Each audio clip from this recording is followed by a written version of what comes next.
Hong Kong, वो देश जिसकी अर्थव्यवस्था बहुत तेजी से आगे बढ़ रही है और जहां एक से बढ़कर एक ऊंची और चमकती इमारतें हैं।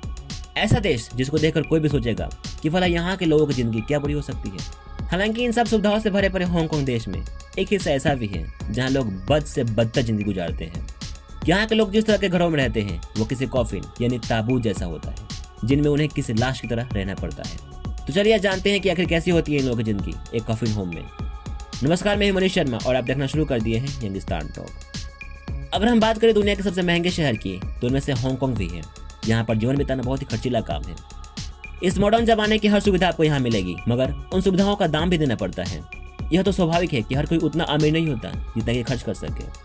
हांगकांग की महंगाई में लोग रोटी कपड़ा जुटा लेते हैं, मगर घर का इंतजाम करना बहुत मुश्किल होता है। इसलिए शहर की एक बड़ी आबादी इन कॉफिन होम्स में रहती है, जो कि सस्ता और लोगों के रहने के लिए उचित होता है। कॉफिन होम को बनाने के लिए एक 400 स्क्वायर फीट के मकान को 20 हिस्सों में बांट दिया जाता है। कमरों का साइज इतना छोटा रखा जाता है कि बिल्डिंग में ज्यादा से ज्यादा कमरे बन पाए, भले उसमें कोई घुस पाए या नहीं। लगभग 6 फुट के घर में किचन, टॉयलेट, रहने खाने और सोने की जगह होती है। कुछ जगहों पर कमरे थोड़े बड़े भी हैं, जो उन लोगों के लिए बनाए गए हैं जिनके अपने परिवार हैं, मगर अधिकांश लोगों के लिए यह उतने ही बड़े बनाए जाते हैं जिसमें सिर्फ वो अकेले ही रह पाए। यहाँ रहने वाले लोगों के अपने तरीके हैं। कोई ऐसा सोता है कि करवट नहीं ले सकता तो कोई पैर पसा नहीं सकता। उन्हें बस इस बात का आसरा रहता है कि उनके सर के ऊपर एक छत है। हांगकांग के कॉफिन होम में जानवरों से भी बदतर लाइफ होती है लोगों की।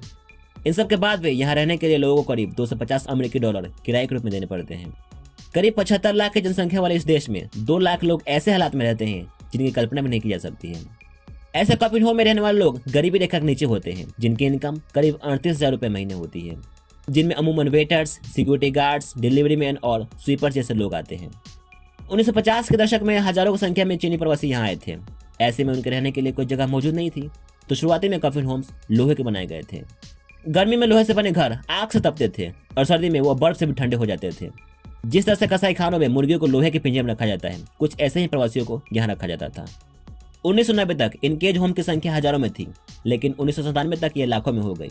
हालांकि कई जगहों पर केज होम्स गैर कानूनी रूप से चलाए जाते हैं, इसलिए इसका सही आंकड़ा निकालना बहुत मुश्किल है। हांगकांग के कॉफिन होम को संयुक्त राष्ट्र संघ ने मानवीय और स्वास्थ्य संकट के रूप में चिन्हित किया था और इसके खिलाफ मुहिम भी चलाई जा रही थी। लेकिन इसके बावजूद भी लोग कॉफिन होम में रहने के लिए मजबूर हैं, क्योंकि उनके पास उतने पैसे नहीं हैं कि वो किसी बड़े कमरे में रह सके।